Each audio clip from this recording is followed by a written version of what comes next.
Okay, good to be with you tonight. We have a guest again, Ian. Good to have you with us again.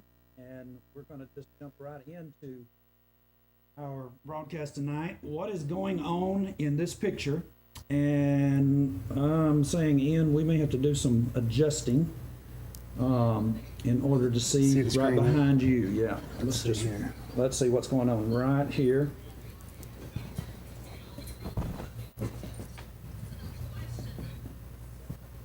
So we have Darcel queued up, and we're basically seeing her husband's mother, who is a pastor. And so let me get off of that and go to her Facebook, and we'll get it. All right, so I know somebody's going to call Darcel and tell her tonight that we're using some of the, I'm just going to say, the craziness that goes on in the religious world in order maybe to get somebody's attention right in the beginning. Let's see, let's drop down. We have just several individuals that are in our lineup tonight. This is, I don't think you can say that this is Darcel's mother-in-law, but come on back in, Ian, and we'll just get right into it. Here is our thought process tonight. Is we are saying that pretty much nothing subsides right now. I haven't watched any news, and we're like big time tuned into what we're doing, but I heard that the stimulus did not get signed. And it's like, okay, somebody thought some little help was going to happen. It didn't.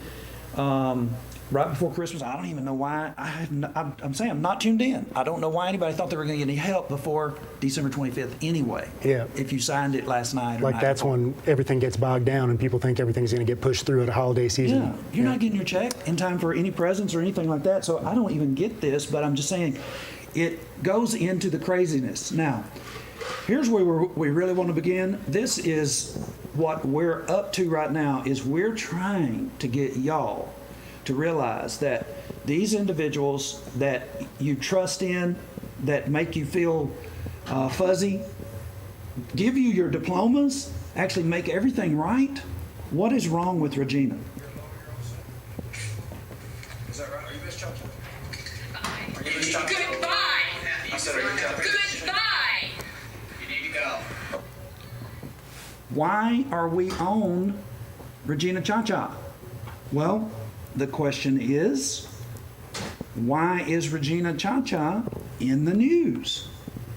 That's Regina right there in the newspaper. The Martinsville Bulletin they're glorifying what's going on in Africa, and this is a personality right here in the United States. Now, you might wonder why I've got Joel Osteen up here, and Paula, I still cannot remember her name. She runs around with Rick Joyner. But there's two African children there, and what they're doing is they're trying to use them as props. Well, I don't want to diminish them. I don't want to, I want to key in on Regina Cha-Cha. And why are we talking about her? We're talking about her because she's on the front page of the newspaper. But 10 years ago, 2009, we're in her school, her and her husband. They run a school right down the street, Brookdale, Long John Silver's. And why would she be acting like this? What could possibly create this kind of atmosphere with her? Well, I think, Ian, I'm going to deviate a little bit and go and bring up what was being questioned 10 years ago. Let's see how this rolls out. We're reading. This is Roanoke Times article, and You're not reading nothing like that in the Roanoke Times. where's Charles? Is this Roanoke Times right there? It is. This is a direct. Wait a minute. Who said that it was given out for a couple $100? The Roanoke Times is what we're reading. This is Roanoke Times article, and You're not reading nothing like that in the Roanoke Times. where's Charles? Is this the Roanoke Times right there? It is. This is a direct quote from the Roanoke Times. Taylor's. All right, it says Taylor's inspiration to found Church 180 came from Teamwork Ministers International, a non-denominational school in Martinsville that ordains fledgling pastors for a few $100s. I don't remember saying that, but that's not true. Well, you don't remember saying that you'd come up here and be on the show with me. find out you're trying to tear down the body of Christ. I don't want to be a part of it. Okay? Listen, Okay. For the viewers, which of you doesn't remember Buck Wild, Whitey Taylor? And Whitey Taylor went to Cha-Cha school, and we all remember how crazy things were out at the racetrack. On one occasion, he ended up marrying some guy that was in his 80s to a 20-something-year-old girl right there on the track. Any crazier? And this was back when we had not seen a lot of things, and I realized this school is right here in town, Ian. And so you might wonder tonight, well, why do we have Ian back? Well, one of the reasons is because those of us on the outside, when we try to visualize what goes on behind the scenes, do you think like normal people can even possibly get ready for the scamming that goes on behind the scenes? I think people would be pretty surprised if they do get a peek in, like behind the curtain, so to speak, as to the goings on, how closely organizations like this or individuals like this actually resemble just corporations. So they're trying to sell a product. They want the product to be rolled out in a way that's seamless, and they don't want anything to interrupt that process. Okay, so a big mishap in, say, one of the corporations. I'm so old that I remember things like Enron. It's just horrendous. You don't want anything like that to ever happen. Maybe we could get closer to home with some of the big tech stuff where supposedly news is being suppressed. I mean, you don't ever want to be called in front of Congress. Yeah. Well, we're actually seeing this. I mean, I know that's a wild dramatization or comparison, but this is Martinsville. And what do you do when you find out that she had her husband served with a restraining order? Would that be a peek on the inside? Yeah, that would be. So basically, I have that footage from the CEO of Teamwork back 10 years ago, where I get the CEO, which is a woman, Marion Myers, admitting that they had to work through that, and we're basically hearing Whitey Taylor have to admit or deny that he got his ordination for a couple of $100. Mm-hmm. And so, let's see, let's bring it. Let's move it a little bit and go back, because we want to get the level of like stuff that y'all are having to let in your mind. Reason it doesn't touch this other corner over here where you should be remembering something that's like one of those things that you peeked in and saw, and we're trying to bring it to your view. Remember, we started out with Darcel. She's with her husband, and we showed that her husband's mother is a pastor. Now watch how we start out. Nine is you get mad at me sometimes, but I used to love your psychic powers. Do you still have any? Yes, I don't have the psychic. I have the discerning spirit. It's a different. Now wait a minute. What's the difference between a psychic and a discerning spirit? It's still the ability to perceive information that's, quote, privileged, supernatural ability to perceive information. So I'd say it'd be a fairly narrow discrimination. So what would a gnat's whisker look like? About microscopic. Okay, Talk that's about the hairs. difference, and that's what's she's transitioning, y'all.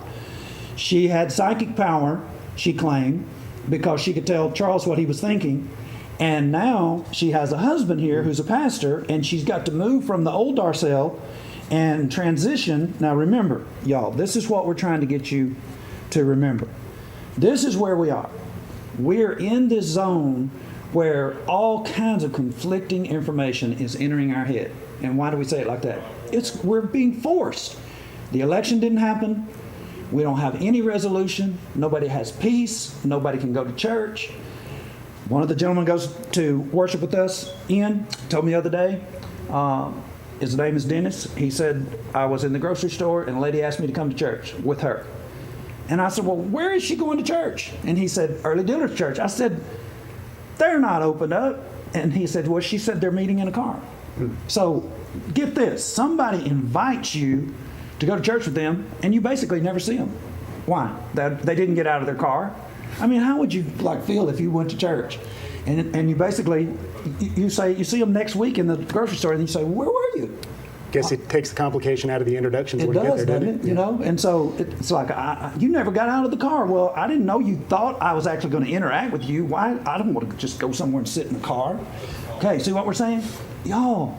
This is a time where you need to realize we're just going to throw a plug here. One thing that is the same is the Martinsville Church of Christ and the Danville Church of Christ. Not one thing has changed. Nope. We're still in there. We've always been in there. We're still here on television. We're still doing our door-to-door, meeting different people, having meetings, interacting with individuals. Today I spent 2 hours with one of our city council in Danville. We did the casino thing, had a newspaper coming in. You know, it's like they even said in the interview they did with Caleb, it seems like y'all are just totally alone in this fight. It's because, hey, who else is doing anything? You know, nobody else can operate, and here's why. That picture right there is why they can't operate. And I'm pointing at the TV. The picture right there is why they can't operate. Is your game plan is destroyed. And if somebody says, well, let's do this. Well, as soon as you start doing this over here comes up. A new expert with a new piece of information suddenly switches up the plan. And then you can't put the plan into operation because somewhere down the line, COVID is going to come in and mess you up. I heard Charles and them talking about, I can't remember what they said about masks in some kind of meeting, but it's ever changing. So a plug for the Church of Christ. We're not changing, and we're wanting you to realize that it's time for you to acknowledge that something's going on. Okay, now I'm going back to Miss Cha-Cha. We're gonna move a step deeper into it that maybe you didn't catch back in the day. This is 10 years ago. This is when we were investigating Mr. Cha-Cha. Check this out. And some other folks in town might be more interested. Well, I mean, if she doesn't want us, you know, But to this post a picture, kind that's of, fine. ask me about this story, this place, Well, it's called Teamwork Bible College. this teamwork. That's a Now, let me cue this up. This is inside Christ Episcopal Church. And I'm not sure who this is, but in the discussion, Micah's telling her about teamwork, and she's like, tell me more about this teamwork, who it is, and she's writing notes. I'm assuming she's going to give it to the rector eventually. connected with Teamwork Ministries. Yes, ma'am. Yes, ma'am. Is that the name of the church? I don't believe it's the name of the church. I mean, this is the organization where different, And it's headed by Mr. Cha-Cha? yes, ma'am, where different individuals can go in there and supposedly get their doctorates in theology and things like that. And one of the situations that's being brought up is that they are misusing and accrediting. They're not really accredited, Yes, you ma'am. think? Yes, That's ma'am. your issue. And we What, just wanted to see if she had anything to Well, comment you know, on. she might, if she had time to even think about it and look into it. It is an interesting question. So this, Christ Episcopal Church thinks it's an interesting question. Regina is running us out of the building, and they move over to Christ Episcopal because they know that Marion Myers, who is the CEO at that time, is involved with them. That's where she goes to get her money. Does this all sound familiar to you, Ian? Yeah. Okay. The reason that Ian is with us tonight, particularly, is because he was in one of these organizations that tries to help. Now, Whitey was called a fledgling pastor.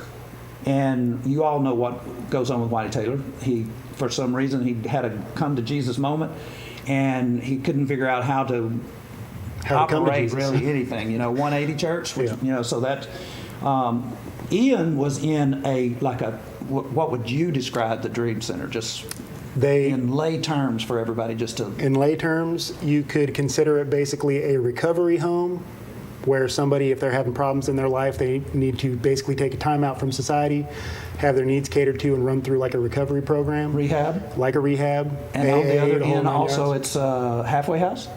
Like a halfway house. It's a residential program. Okay. Individuals can stay there for a year, get their needs catered to as far as a living area or whatever, Okay. and they're LA. supposed to teach them a routine. Yeah. In LA. So Angeles. we're talking about magnify this how many times, man? Let's go to, did we keep our internet? We're talking big money. I think I left my internet site where I had. Phoenix First? Yeah, I think I did. Well, actually, I didn't. It's just over to the side, probably, not that one. Let's see. I believe it would be here. Do you see it? Yeah. Okay. Magnify that. Tell me a little bit about that, how it's connected to the one in L.A. while I plug up. All right, so Phoenix First, they were once known as Phoenix First Assemblies of God, connected with the Assemblies of God denomination. They've since changed their name to Dream City Church. I believe I have that right, Dream City Church. It was the largest, founded in 1923. It became the largest Pentecostal church in the United States. The leader of that church, a fellow by the name of Tommy Barnett, decided to drop his son off in L.A. so that he could start his own church there. Matthew Barnett, he began the Dream Center in Los Angeles, and it took off and got so much notoriety that they went ahead and changed their name from Phoenix First Assemblies of God to Dream City Church. Okay. Now, I wonder how many people this resonates with that's in this circle. Now, if you're not a charismatic, what that basically means, if you're not what some people used to call a holy roller, or they called, different names for them in derision, or you just basically said you're in the holiness movement, which means really you're holier than other people. That came from John Wesley and his group wanting to have a second sanctification and actually do better about holiness. And the next thing you know, they're doing so much better that they're speaking in tongues, got the Holy Spirit, the whole bit. I wonder how many of them this resonates with when you say Phoenix what first? Phoenix First Assemblies of God. Okay. And then the Dream Center. Ian and I have been talking, he is from LA, and we've been talking about things being regional. He doesn't know the name Rick Joyner, and we've been using Rick Joyner because Rick Joyner is calling for civil war right now. He's a big pastor that was with the Trinity Network and ran around with Jim Baker and all these guys. And I'm sure you heard of Jim Baker. Jim Baker. Okay, so, but still, we were talking the other day about why is it that the Nation of Islam isn't that well known to Ian. And, we just end up putting it together that, well, Louis Farrakhan's in Pennsylvania, in Philadelphia, I think, and maybe he actually is regional, and that's why you have so many Nation of Islam guys over here in this area, where it's full out Muslims on the West Coast. So we have to remind ourselves sometimes that we are talking to the entire nation. I mean, we were talking to you at one time on YouTube. That's right. Yeah. So Ian has been inside, and we're talking about these guys never making a slip up. Did you catch them slipping up as you started learning the Bible? Yeah, as I started learning the Bible and I started becoming more vocal, it began as I was in the Dream Center. I would initiate conversations with my fellow disciples, as they call them in the program.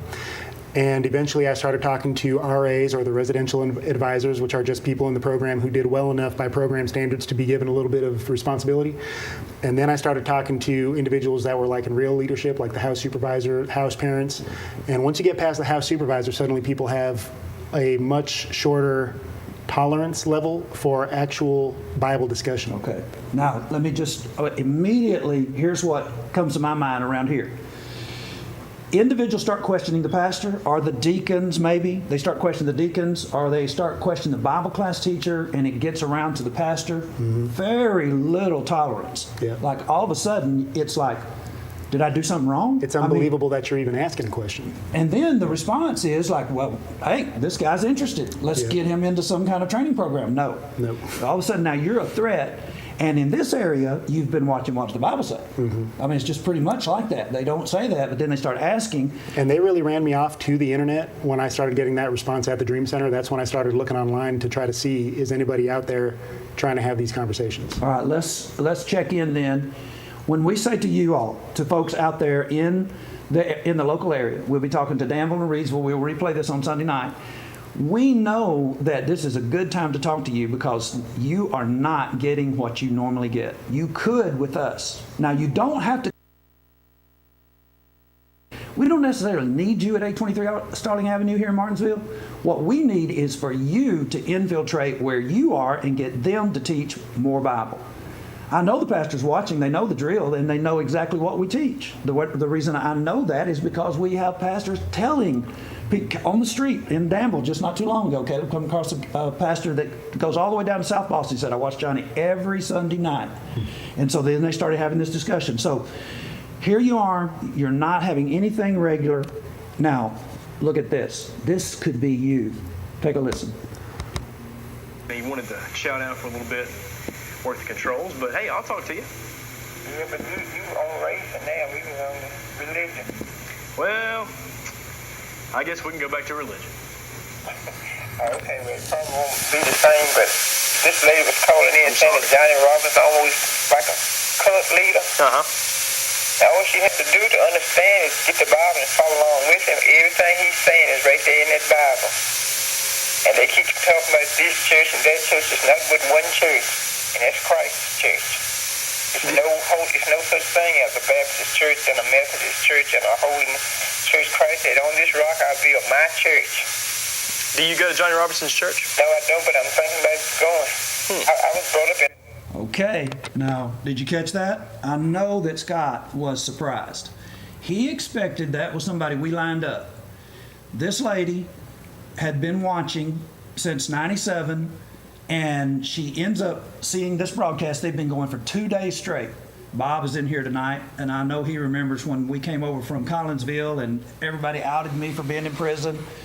And Kip did, for 2 days, that's what they did. Talk about Collinsville and the Martinsville Church of Christ. And the Collinsville Church of Christ sent a packet of information over here just to the station. And Kip is basically reading it and telling, how nobody needs to let us be verified and all this kind of stuff. And so Kip is tired after the second night, and he passes it over to Scott. And, Scott's just like, well, surely this woman goes to the Church of Christ. And she said, no, but I'm thinking about going. And so she ends up, it's about 6 years later, she does come. I mean, that's how long it sometimes takes. Well, why? Because look, when you make a change to the Church of Christ, it's somewhat like what you're dealing with right now. Would you not say? Yeah. The changes that you're going to have to go through. There's a whole new normal that you have That's to try right. to figure out and adjust to. Yeah. And not only that, it ends up putting you at odds with all of your family members. Why? Well, ask yourself the question, why was Jesus at odds with all of the religious people of his day? Because they were running a game, a scam. And Mark 12:37 says that the common people heard him gladly. I'm glad to be a common person. Mm-hmm. I can actually see through a scam when I do see one, and I know y'all see it too. You know something's up right now. And if you're going to have to put up with all of this anxiety and difficulty, why not do it for the truth's sake?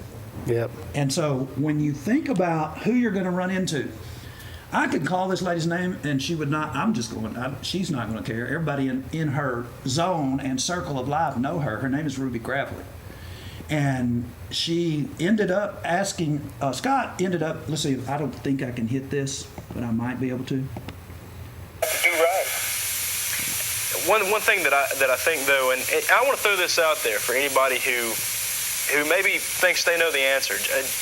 I was talking to Johnny personally the other night after his show Wednesday night, and he asked me the question. He said that he wondered why that more people had not come forth to accept his challenge. I'm wondering why the same thing. He said that he is offering anyone out there a half an hour of free airtime that he'll pay for here on Cable 6 if they will come on and challenge him to I guess you'd say, a biblical duel.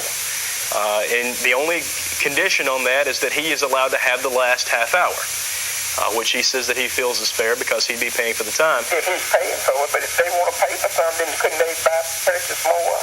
Well, hear me out. He says that he doesn't understand why more people aren't taking him up on that. I told my sister I'd like for my pastor to sit down and talk to Johnny, sit with him, but he don't want any part of it. So that's why I'm thinking about bailing out. Well, Johnny sit with him, but he don't want any part of it. So that's why I'm thinking about bailing out. She's thinking about what? She's wondering why it's the case that her pastor doesn't want any part of the discussion. And then she said, that's why I'm thinking about bailing out. About bailing out, yeah. So she did bail out. She went to Sharon Grove Baptist Church, which lets us know Sharon Grove Baptist Church pastor did not want to have any part of a discussion where we try to figure out why you exist and you're not in the Bible. And, sometimes I don't think people get this. And to me, this is one of the most telling pieces of just literature in the Bible when you're saying, when I talk about people in the Baptist church, and I'm not picking on the Baptist church, it's just that there are so many Baptists around here. You got Jerry Falwell's University, you got Billy Graham, and it's just the place. It's regional. Notice this. When Paul is having this discussion about all this division that is in Corinth, he said, now see this, that every one of you saith, I am of Paul, I am of Apollos, I am of Cephas, I'm Christ. Where's John the Baptist? John the Baptist is not even mentioned in the division. Mm-hmm. Now, isn't that weird? Yeah. All these people claiming that their church came from John the Baptist, but yet in the first century when they had squabbles about who's going to rise to the top and this kind of attitude, he's saying that this is not going to really work anyway. None of us were crucified for you, but John the Baptist doesn't even get a mention. But conspicuously absent, yeah. Yeah, and it's one of the biggest denominations. So basically, why does her pastor not want to have that discussion?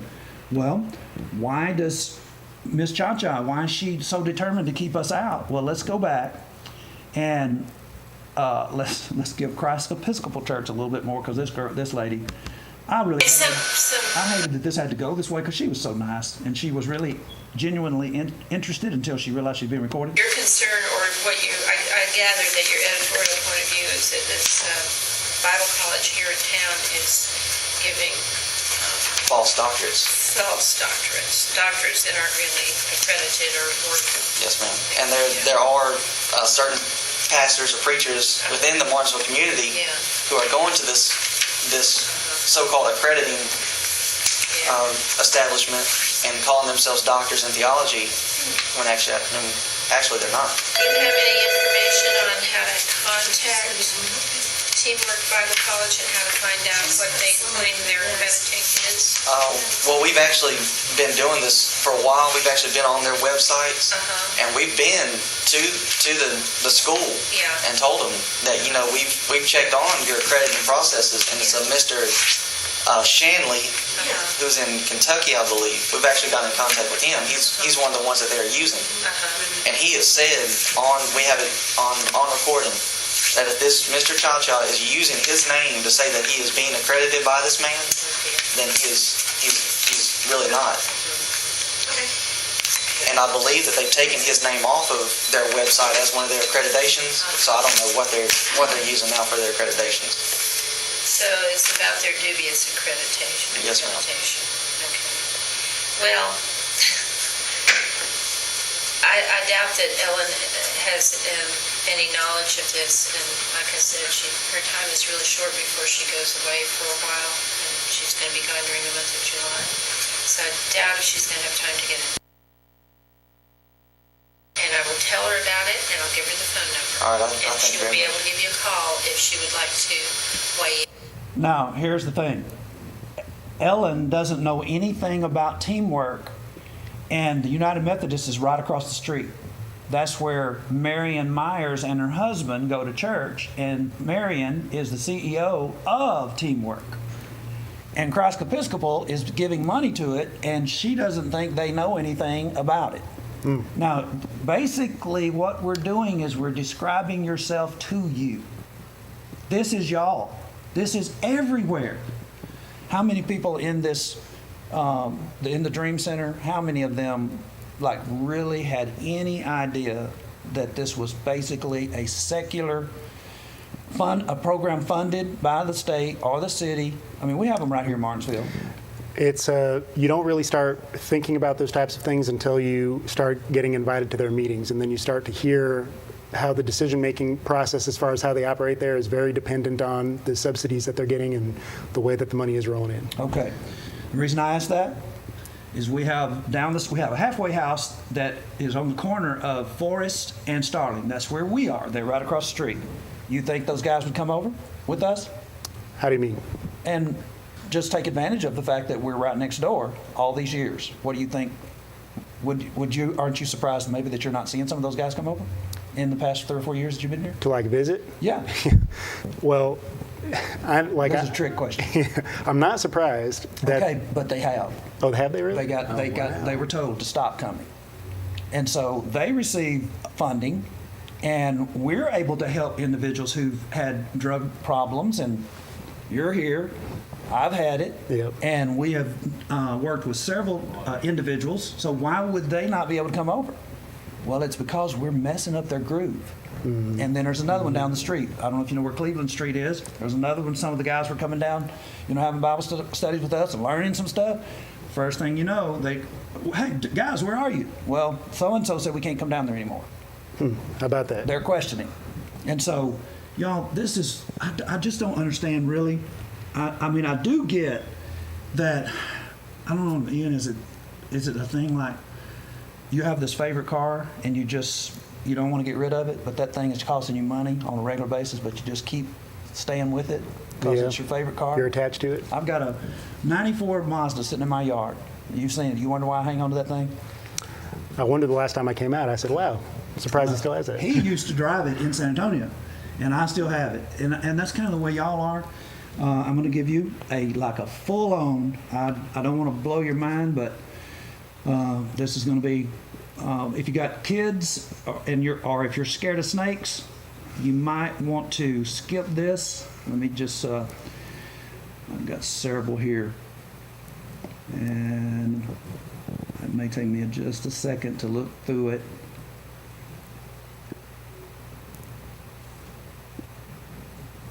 I know you don't do this on TV, Bob. Charles hates dead air time. When portions of this tape were played in court during the Summerford trial, there's Glenn Summerford. Now, we were doing Gallimore back in the day, and Jackie Poe, because Jackie Poe said that he could handle a snake. He wasn't scared of a little snake. If he got bit, he didn't have to run off somewhere. Now, I'm going to take some chances here. And you tell me if this is what you were saying.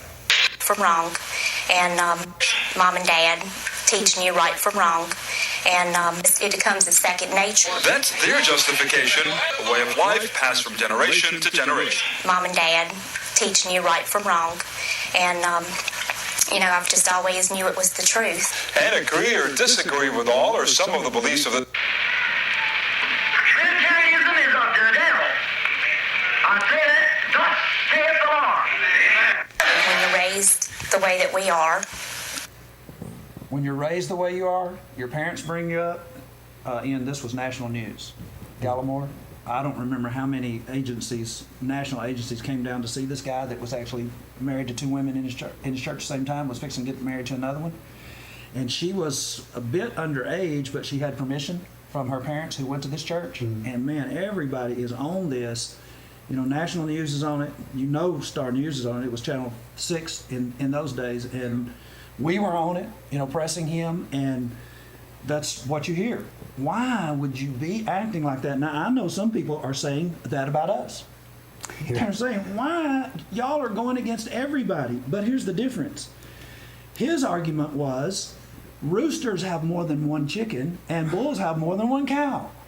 And he said he actually said Samson had 300 wives and 800 concubines, and so Samson is totally the wrong person. Yeah. And, we're saying this is not even a 30-second cousin to what the Bible talks about. And in the first century, you hear Paul saying, stop following Apollos, stop following Peter or Cephas. We're not supposed to be divided. And for some reason, we can't seem to break through. What do you think? What's going to have to happen more than what we're seeing right now? Would you not think that people would be searching right now? I would hope so. I would hope that people would be, I would hope so. I would hope that individuals are not basically feeding themselves more of the same while they have all this time. That since they have time to start comparing different things, that they would actually make use of that opportunity.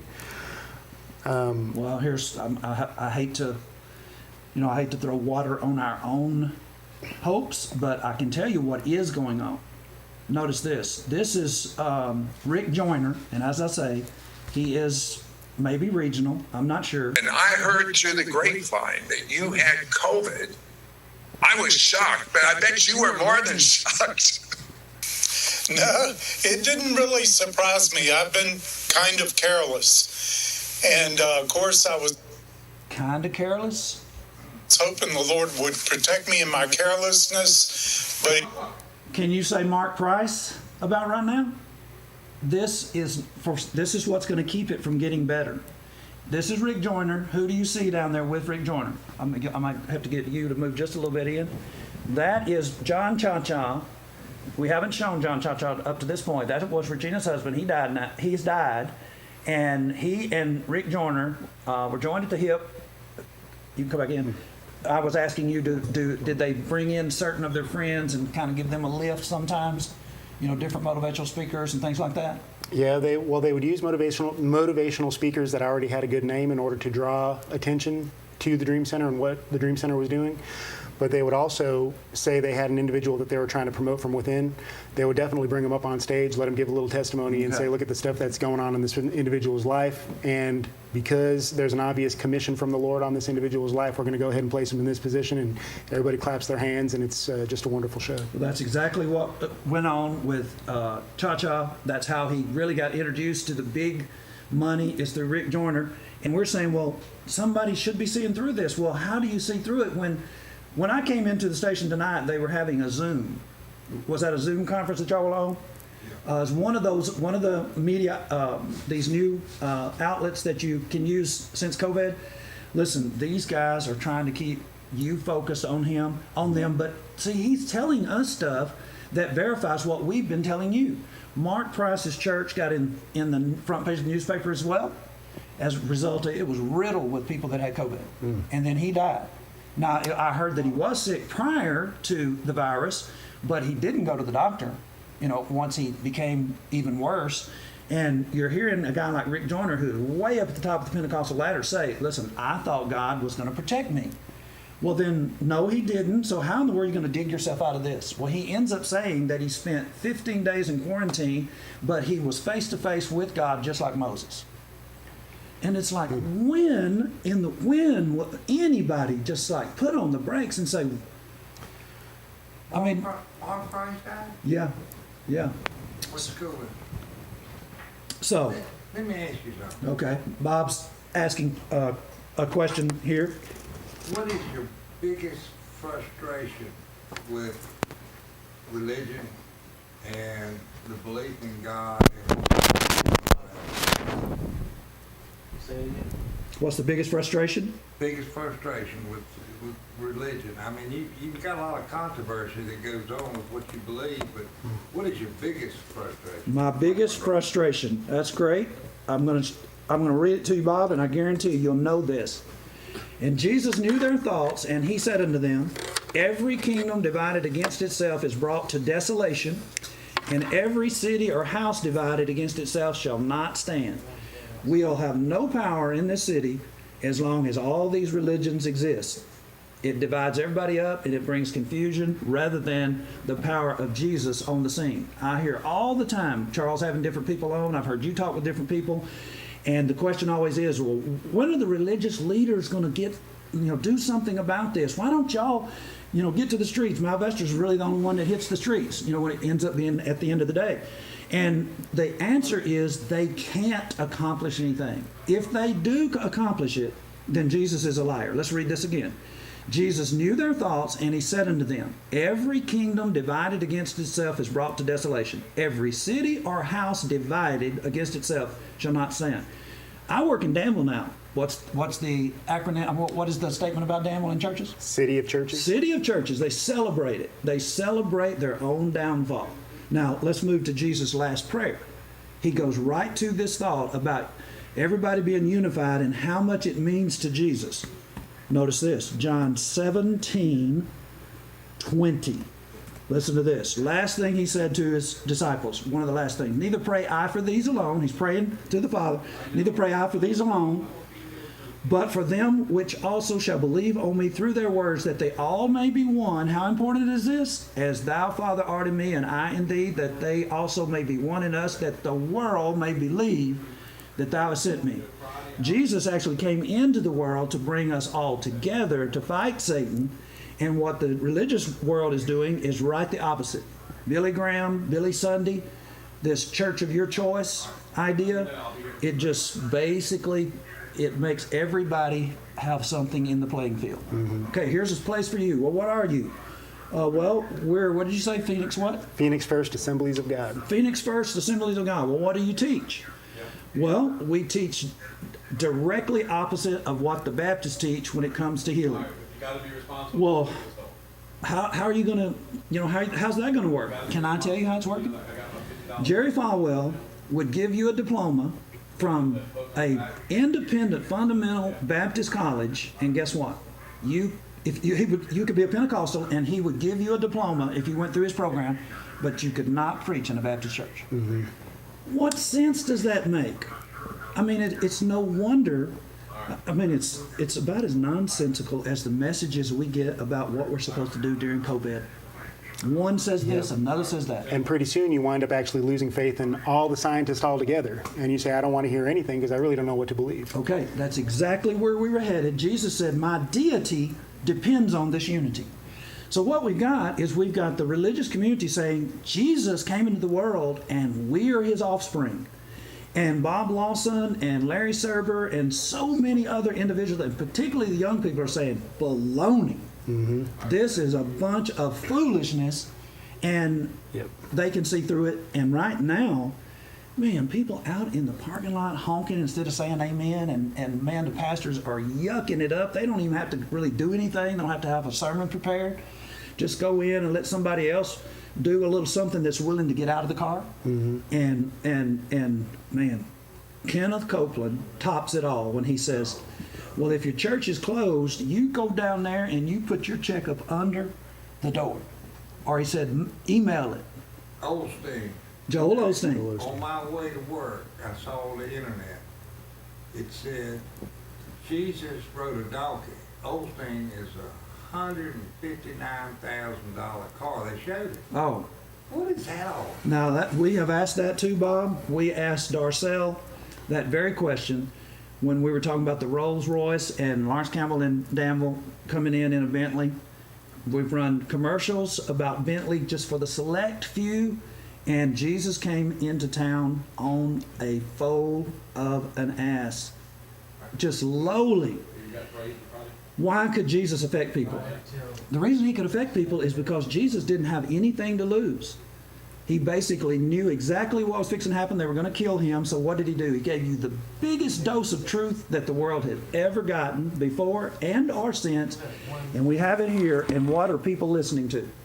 They're listening to Rick Joyner claim that he got to sit in his COVID-ridden, what is called lockdown, for 15 days, and he experienced what Moses experienced. And y'all are listening to this? Well, you might say, well, we don't listen to him. Well, you're listening to, you got Regina Chacha on the front page of the newspaper, and we're talking about a medical facility in Africa needs your help. Listen, I mean, when you think about that, Ian, when you think about the miracles that they claim that they're able to do, why would you build a hospital?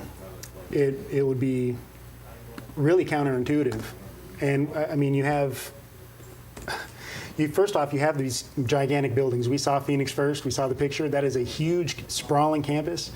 And as large as it is, that actual main area where they hold their meetings is only ever about half full. Now, I know that that's still a large assembly, but what I'm saying is the power that was being demonstrated, like in the first century, Jesus had to escape off the land and get into a boat so he wasn't being crushed by these crowds of individuals. And well, are you old enough, Ian, to remember Oral Roberts begging for $6 million? Oh, yeah. No, I mean, I don't remember when it happened. But got it too, he did get it. Some person that's in the horse racing or dog racing down in Florida gave it to him. He was going to build a hospital. Update his medical center. Oral Roberts needs $6 million or God's going to kill him. Yeah. And somebody gave it to him, and we're sitting right here on What Does the Bible Say Tonight, and look at the reverse of how this goes. You got a lame man, and he's looking at Peter and John. A certain lame man from his mother's womb was carried when they laid daily at the gate of the temple, which is called Beautiful, to ask alms of them that entered into the temple, who seeing Peter and John about to go into the temple, asked them for money, basically, alms. Peter fastened his eyes upon him with John and said, "Look on us." And he gave heed unto them, expecting to receive something, and here's what they gave him. Then Peter said, Silver and gold have I none, but such as I have, I give unto thee in the name of Jesus Christ of Nazareth, rise up and walk. I say that Regina Cha-Cha is stingy. They gave this man the power of God through them and healed his inability to walk. What Regina wants to do is she wants us to give money to a institution that we've already demonstrated 10 years ago that was wearing accreditation that was false. John Shields was actually not from Kentucky. He was from outside of Little Rock. He accredits over 300 different schools. Again, he didn't care what kind of denomination you were, as long as you paid, as Whitey Taylor was quoted in the Roanoke Times, a couple of $100 for your diploma, which I think the Roanoke Times got it wrong. I cannot believe that Teamwork operated on a couple of $100 for a two-year. It would be more like every quarter he'd have to give them $200 or something of that nature. So I would wonder what was being offered really seriously during those 2 years. Well, the graduates that we actually know about are Mike Penn, and Mike Penn claimed, let's just go ahead and see. This might, let's do a little bit more about asking these people, are you really going to continue this foolishness? Listen to this. This was on BTW. I lifted a car by the help of God. Yeah, come on. My wife can tell you, I was pastoring a church out in Keystone, West Virginia, coming over a mountain there, Bishop Mountain, and my car, a rock rolled down and knocked the car up. I had a 1971 Maverick. And I told my wife it was late at night, nobody was coming. I told her, you and the kids get out and push the rock. I knew it was going to be somewhere that nobody could see this. Mm-hmm. He lifted a car by the help of God one night in the middle of nowhere where nobody couldn't see it. And you expect his wife and kids. I mean, BTW would tell anything. And seriously, y'all, do you really believe that this guy did this in some secret thing when everything Jesus did basically was famous? Yeah, like I mean, said, for the express purpose of actually drawing attention, right. But for whatever reason, these individuals, it always happens in a place where it can't be examined or seen. Listen to this. Okay, now you just killed yourself with the rest of the community. No, I did not. Now, many of us out here celebrate Easter egg. Well, some of the community does. Okay, I'm having to say, you go, Charles. Charles knows good and well that they have a big, huge, used to have an egg drop. Guy would rent I don't know how he got this helicopter. He had to pay to get this helicopter, and they would fill it up with Easter eggs, and he'd do an egg drop. And this woman is basically telling us, no, none of us out here, let's let her do it again. Okay, now you just killed yourself with the rest of the community. No, I did not. Now, many of us out here celebrate Easter egg. Well, some of the community does. Plagues and viral infections ever since back in the biblical times. Maybe it's what I'm talking about is plagues and viral infections ever since back in the biblical times. Maybe it's time that some people woke up and wonder just how far this will go, you know. The good Lord, he can destroy this world with his thing if he wants to. So people ought to understand, you know, look into this thing and get lined up to where they more or less are closer to God. Maybe Johnny Robertson hadn't been wrong all his time he's been talking to people. Did it take COVID to make that guy say that?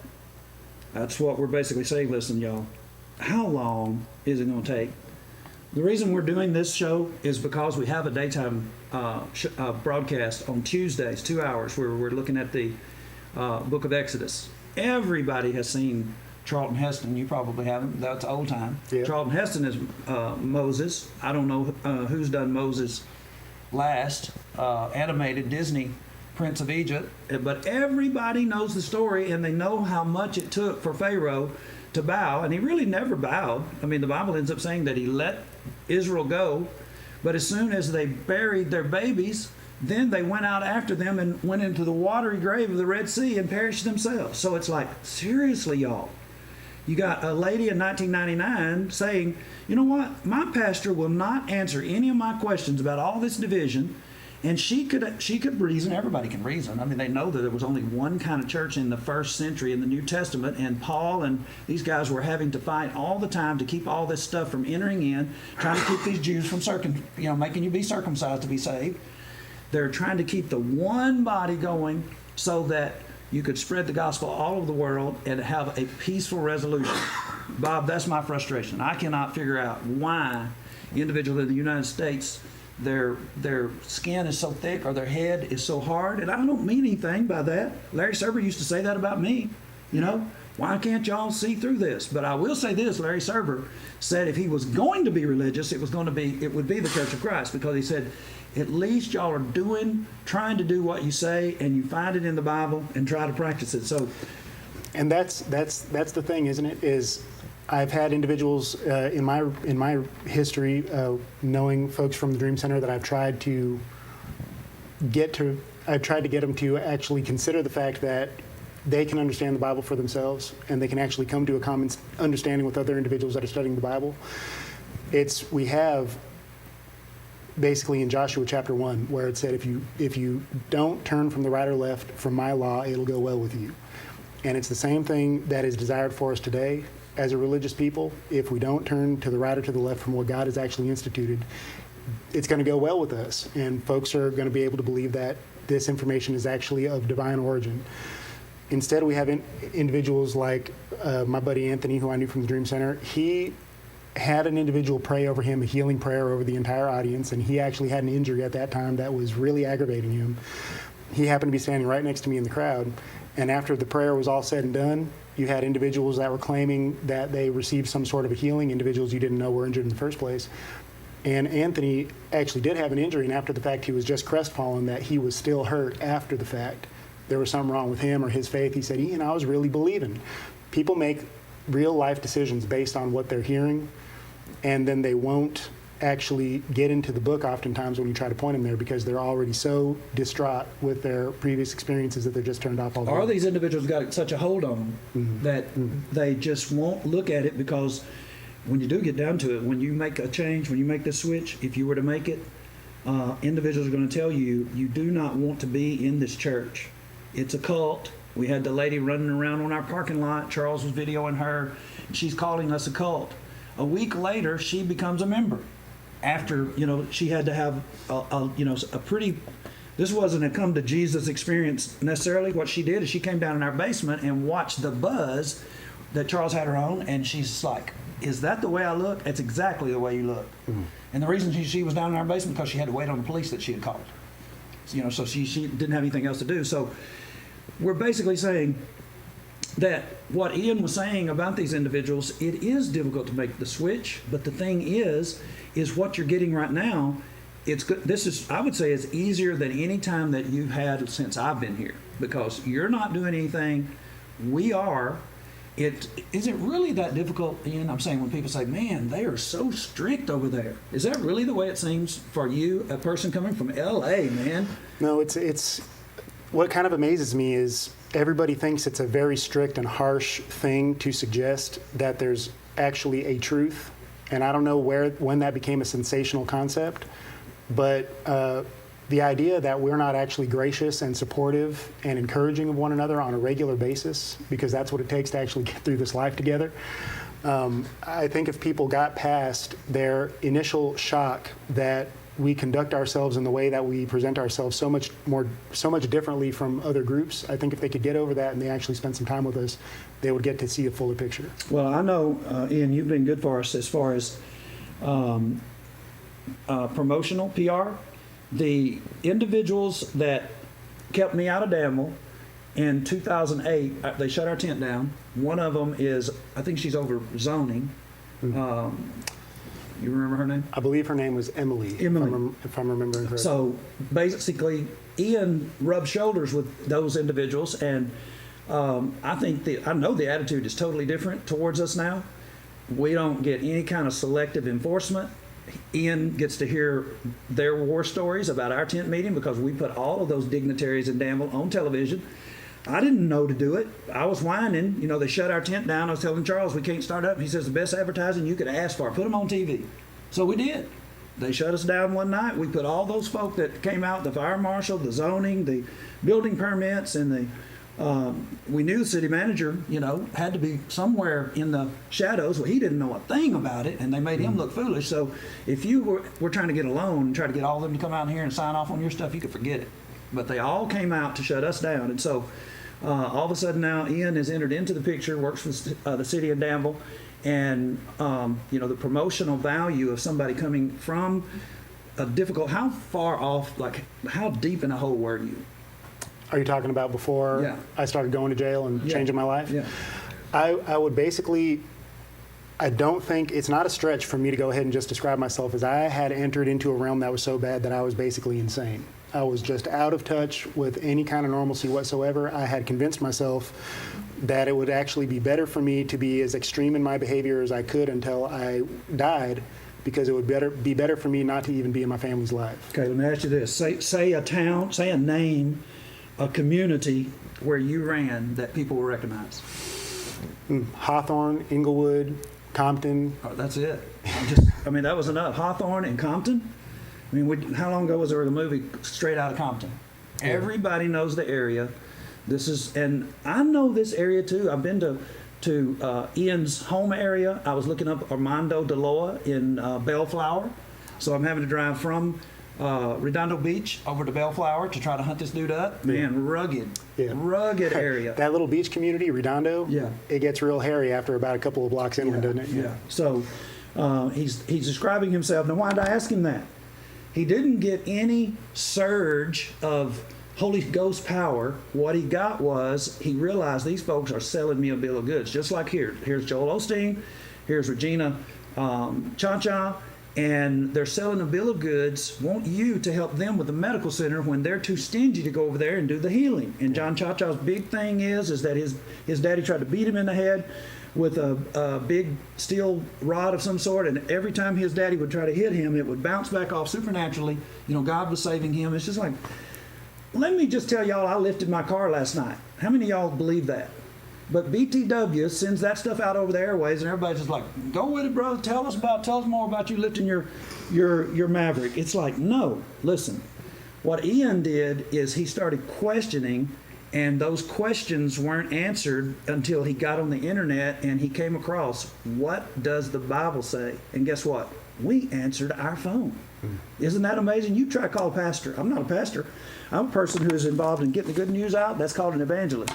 Try getting in touch with your pastor now, or try anytime you want to get in touch with me, and you will. I'm looking for my intro that I'm probably not going to find, so I'm just going to go ahead and close out tonight with our YouTube.